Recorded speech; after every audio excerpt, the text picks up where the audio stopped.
This process was driven by primarily Mike Pompeo, which gives some discomfort to my uh, Pentagon friends who believe that the military and the Secretary of Defense, after all, they're in the chain of command and the Secretary of State is not.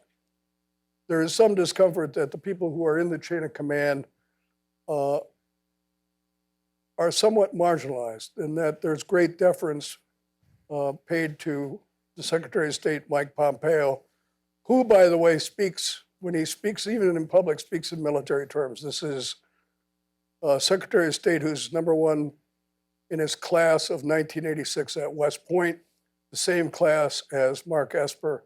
This is a really, and I don't think it's an exaggeration, this is a militarized foreign policy administration. The default position of this administration is to push buttons and to do violence. That's my first kind of overall take on this.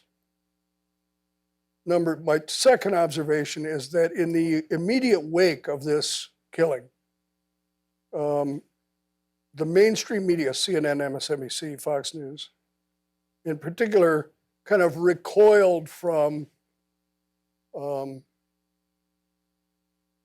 the idea that this meant war. Well, you heard this with Rachel Maddow. You also heard it with Anderson Cooper. Even Tucker Carlson said, well, but certainly the Iranians know.